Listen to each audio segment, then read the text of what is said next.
ইরানের বিজয় অব্যাহত। আজ এই মুহূর্তে ইরানের বিদেশমন্ত্রী সৈয়দ আব্বাস আরাগচি বৈঠক করছেন চীনের বিদেশমন্ত্রী ওয়াং ইর সঙ্গে। এতদিনের যে জল্পনা ছিল আমেরিকার বিরুদ্ধে ইরানের যে লড়াই, ইসরায়েলকে গুড়িয়ে দেওয়া, আমেরিকাকে এই যুদ্ধে শায়েস্তা করার পিছনে ইরানের পাশে পাহাড়ের মতো সাহস হয়ে দাঁড়িয়েছিল যে রাষ্ট্র, তার নাম চীন। পাকিস্তান, রাশিয়া, ওমান বিদেশ সফরের পর এবার ইরানের বিদেশমন্ত্রী সৈয়দ আব্বাস আরাগচি এই মুহূর্তে যখন আমরা এই রেকর্ডিং নিচ্ছি তখন তিনি মিটিং করছেন চীনের বিদেশমন্ত্রী ওয়াং ইর সঙ্গে। আর এই বৈঠক অত্যন্ত গুরুত্বপূর্ণ, কারণ আমেরিকা যুক্তরাষ্ট্র এতদিন যেটা ভেবেছিল ইরানকে অবহেলায় আক্রমণ করে গুড়িয়ে দিয়ে তারা তাদের বাসনা পূর্ণ করবে। 1979 সাল থেকে ইরানকে জব্দ করার যে স্বপ্ন দেখেছিল আমেরিকা, সেই স্বপ্ন 2026 সালে পূর্ণ করবে বলে ডোনাল্ড ট্রাম্প যে খোয়াব দেখেছিল সেই খোয়াবকে চূর্ণ বিচূর্ণ করেছে ইরান চীনের সঙ্গে বন্ধুত্বের মাধ্যমে। আর সেই বন্ধুত্বের হাতকে আজ আরো শক্ত করলো ইরান। ইরানের আজ যে বৈঠক চলছে এই মুহূর্তে সৈয়দ আব্বাস আরাগচির সঙ্গে চীনের বিদেশমন্ত্রী, তার তিনটে গুরুত্বপূর্ণ এজেন্ডা এই মুহূর্তে বাইরে এসেছে। প্রথম এবং অন্যতম agenda the Hormuz crisis. Hormuz প্রণালীকে ইরান বন্ধ রেখেছে ইচ্ছে করেই, যাতে করে আমেরিকার বিষ দাঁত ভেঙে দেওয়া যায়। কারণ আমেরিকা চেয়েছিল ইরানকে অর্থনৈতিকভাবে, সামরিকভাবে ধ্বংস করতে। আর এই উদ্দেশ্যে যখন যুদ্ধে ইরানকে হারাতে পারেনি তখন ওমান উপসাগরে ইরানকে ঘিরে নৌ অবরোধ করেছিল, অবরুদ্ধ করে রেখেছিল ইরানকে। আর তার জবাব দেওয়ার জন্য ইরান হরমুজ প্রণালীকে স্থায়ীভাবে বন্ধ করে দিয়েছে। পৃথিবীর কোনো দেশ সাহস দেখাতে পারেনি ইরানের অবাধ্য হয়ে হরমুজ প্রণালী দিয়ে জাহাজ নিয়ে যাওয়ার। তাতে গত পরশুদিন আমেরিকা যে চেষ্টা করেছিল প্রজেক্ট ফ্রিডম, এক গাল ভরা নাম দিয়েছিল। আমেরিকার সেনেটের চাপে যখন যুদ্ধ চালাতে পারছে না 60 দিনের বেশি, ডোনাল্ড ট্রাম্প নাম বদলে নাম দিয়েছিলেন প্রজেক্ট ফ্রিডম। আহ্বান করেছিলেন পৃথিবীর সমস্ত দেশ, বিশেষ করে ইউরোপীয় দেশ, আমেরিকার বন্ধু রাষ্ট্রগুলোকে ইরানের বিরুদ্ধে যুদ্ধ ঘোষণা করার জন্য, হরমুজকে উন্মুক্ত করার উদ্দেশ্য নিয়ে। আমেরিকা সেই ডাকে কোন রাষ্ট্র সাড়া তো দেয়নি। হরমুজ প্রণালী এখনো বন্ধ। বিশ্বে জ্বালানি প্রবাহ বন্ধ, দাম বাড়ছে জ্বালানির, শুরু হয়েছে সংকট। তাই ইরান দেখিয়ে দিয়েছে পৃথিবী আমেরিকার হাতে নেই, পৃথিবী আছে ইরানের হাতে। তাই ইরানকে যদি আমেরিকা হালকা ভাবে নেয় তার পরিণাম বিশ্বের জন্য খুব একটা ভালো হবে না। আজ এই মুহূর্তে চীনের বিদেশমন্ত্রীর সঙ্গে ইরান ঠিক করতে যাচ্ছে পূর্ব প্রস্তুতি। আমরা জানি 14 মে, আর কয়েকদিন পরেই আমেরিকার রাষ্ট্রপতি ডোনাল্ড ট্রাম্প চীন সফর করবেন। সেই চীন সফরে শি জিনপিং এর সঙ্গে বৈঠক করতে যাচ্ছেন ডোনাল্ড ট্রাম্প। এবং নিশ্চিতভাবেই ইরানের যে হরমুজ প্রণালী, সেটাই এই মুহূর্তে আমেরিকার সঙ্গে চীনের বৈঠকের প্রধান ইস্যু হতে যাচ্ছে। আর তার আগেই চীন এবং ইরান নিজেদের মধ্যে বোঝাপড়া করে নিতে চাইছে যে আমেরিকার সঙ্গে বৈঠকে কি আলোচনা হবে। তাই ডোনাল্ড ট্রাম্পের সঙ্গে শি জিনপিং এর কি আলোচনা হবে, সেই আলোচনার পূর্ব শর্ত ইরান এবং চীন মিলে আগেই ঠিক করে নিচ্ছে। তাই হরমুজ প্রণালী নিয়ে আজ আলোচনা চলছে চীনের সঙ্গে ইরানের। 3 নম্বর গুরুত্বপূর্ণ মিলিটারি অ্যান্ড ডিফেন্স এগ্রিমেন্ট। চীনের সঙ্গে ইরানের এক গুচ্ছ সামরিক চুক্তি রয়েছে, অতীতেও ছিল।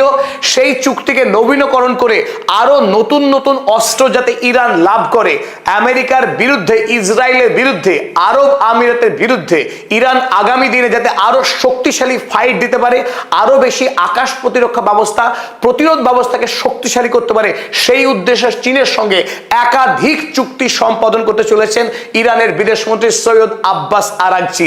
এই মুহূর্তে পৃথিবীর অন্যতম জনপ্রিয় নেতা ইরানের সৈয়দ আব্বাস আরাগচি, তিনি এই মুহূর্তে সারা পৃথিবীর লাইমলাইট তিনি একাই ভোগ করছেন। সারা পৃথিবীর ক্যামেরা, সারা পৃথিবীর মিডিয়া এখন সৈয়দ আব্বাস আরাগচির পিছনে ছুটছে। আব্বাস আরাগচির প্রতিটি বাইট এই মুহূর্তে ভাইরাল পৃথিবী জুড়ে। তাই সৈয়দ আব্বাস আরাগচি ইরানের পক্ষে তিনি কত গুরুত্বপূর্ণ ব্যক্তি।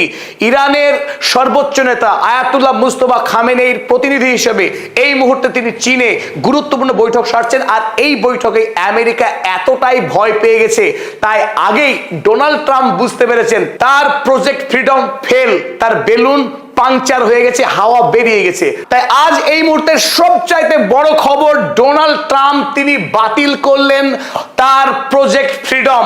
হরমুজ প্রণালীকে মুক্ত করার তার যে বাসনা ছিল সারা পৃথিবীর কাছে গ্রেটেস্ট হিরো হওয়ার যে তার স্বপ্ন ছিল ডোনাল্ড ট্রাম্পের, সেই স্বপ্ন একেবারে ভেঙে গুড়িয়ে গেছে। তিনি লজ্জা শরমের মাথা খেয়ে এখন বললেন যে তার প্রজেক্ট ফ্রিডমকে তিনি বন্ধ করছেন, কারণ ইরানের সঙ্গে তিনি চুক্তি করতে চান। তাই চুক্তির আগে নতুন করে কোনো অপারেশন কোনো প্রজেক্ট তিনি আর করতে চান না।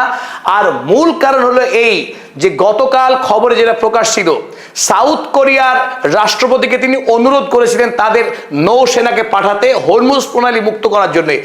আবেদন করেছিলেন ইউরোপিয়ান ইউনিয়নের অধিকাংশ রাষ্ট্রকে, কিন্তু কোন রাষ্ট্র এই যুদ্ধবাজ ডোনাল্ড ট্রাম্পের আবেদনে সাড়া দেয়নি।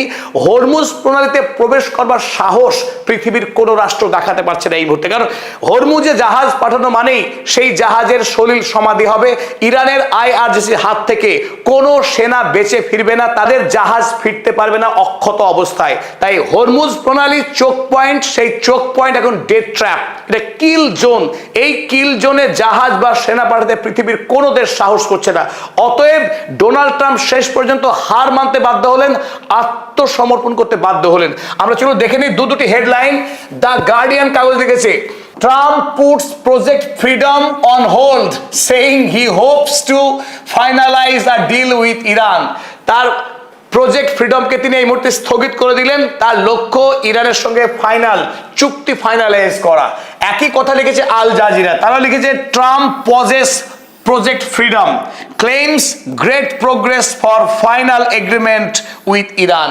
ইরানের সঙ্গে চুক্তির অনেকখানি ধাপ এগিয়ে গেছে আমেরিকা, কিন্তু আসল ধাপ এটাই যে এই মুহূর্তে ইরানের বিদেশমন্ত্রী চীনে অবস্থান করছেন, চীনের বিদেশমন্ত্রীর সঙ্গে চুক্তি করছেন এবং আগামী দিনে ইরান ও চীনের পথ কি হবে, রাশিয়ার সঙ্গে মিলিতভাবে তাদের যে পাওয়ার ব্লক, সেই পাওয়ার ব্লক আগামী দিনে আরো কত শক্তিশালী হবে আমেরিকার বিরুদ্ধে লড়াইয়ে। তাই এই বার্তা ডোনাল্ড ট্রাম্প পেয়েছেন এবং তিনি আগেই বুঝতে পেরেছেন আগামী দিনে তিনি হরমুজে কোনো লড়াই করতে পারবেন না ইরানের বিরুদ্ধে। সুতরাং তিনি প্রজেক্ট ফ্রিডমকে ক্যান্সেল করলেন, বানচাল করে দিলেন। আর এই প্রেক্ষিতে গতকাল ডোনাল্ড ট্রাম্প অত্যন্ত দুঃখের সঙ্গে একটা হাস্যকর কথা দাবি করেছিলেন। চলুন আমরা সেটা দেখে নিই। আর এই খবর শুনে না হেসে কোনো উপায় নেই। ডোনাল্ড ট্রাম্প বলেছিলেন, I can say this, Iran wants to make a deal. তার সাফ কথা যে ইরান আমেরিকার সঙ্গে চুক্তি করতে চায়, আমেরিকাও চায়, কিন্তু মুশকিল কোথায়? What I don't like about Iran is, ইরানের বিষয়ে যেটি আমার একদম ভাল লাগে না সেটা কি, they talk to me with such a great respect. Donald Trump দাবি করছেন ইরানের নেতারা নাকি ডোনাল্ড ট্রাম্পকে গভীর শ্রদ্ধা প্রদর্শন করে তার সঙ্গে কথাবার্তা বলে, তাকে খুব সম্মান দেখায়, মানে গায়ে নিজে তিনি মোড়ল সাজছেন।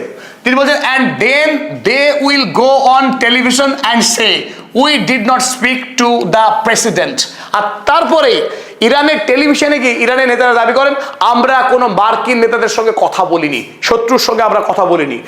এই কথাতে ডোনাল্ড ট্রাম্পের বড্ড সম্মান যায়, তার প্রেস্টিজে গ্যামাক্সিন লেগে যায়। তাই তার এইটুকু ক্ষোভ, এইটুকু অভিমান। ইরানের নেতারা শুধু এটুকু বলবেন যে Donald Trump is great, he is a piece maker, তিনি পৃথিবীর অনেক যুদ্ধ থামিয়েছেন। এইটুকু বললেই তার নোবেলের ব্যবস্থা হয়ে যাবে, শুধু এইটুকুই তার চাওয়া। They play games but let me tell you they just wanna make a deal. তারা আমাকে নিয়ে খেলা করছে, কিন্তু সত্যি কথা এই, তারা সত্যি সত্যি আমেরিকার সঙ্গে চুক্তি করতে চায়। সাংবাদিকদের দেওয়া গতকালের আমেরিকার রাষ্ট্রপতির সাক্ষাৎকার থেকে একটা বিষয় খুব স্পষ্ট, যে আমেরিকা এই মুহূর্তে ইরানের সঙ্গে চুক্তি করার জন্য তর পাচ্ছে, তারা মরিয়া হয়ে উঠেছে। কারণ দেশের মধ্যে ডোনাল্ড ট্রাম্পের মুখ নেই, সেনেটে কংগ্রেসে তিনি মার খাচ্ছেন, কারণ ইরান যুদ্ধে আমেরিকার পরাজয় হয়েছে। সেই পরাজয় যখন স্বীকার করতে চাইছেন না, তিনি বলে জয়ী হয়েছেন, জয়ের কোনো প্রমাণও দিতে পারছেন না। তাই আমেরিকা এই মুহূর্তে আর নতুন করে ইরান যুদ্ধে একটা পয়সাও খরচ করতে চাইছে না সেনেটাররা, কংগ্রেসম্যানরা। তাই ডোনাল্ড ট্রাম্পের হাত পা শেকলে বাঁধা, তাকে এই মুহূর্তে ইরানের কাছে আত্মসমর্পণ করা ছাড়া, ক্ষমা চাওয়া ছাড়া কোনো পথ খোলা নেই। তাই ইতিহাসে একটা মধুর অধ্যায় রচিত হলো, ইরান হামলা করতে এসে ডোনাল্ড ট্রাম্প তার আত্মসম্মান মর্যাদা সব খোয়ালেন, শেষ পর্যন্ত ইরানের কাছেই হাত জোর করে ক্ষমা চাইতে হচ্ছে। এটাই সুপার পাওয়ারের, এটাই স্বৈরাচারের শেষ পরিণতি। Thank you.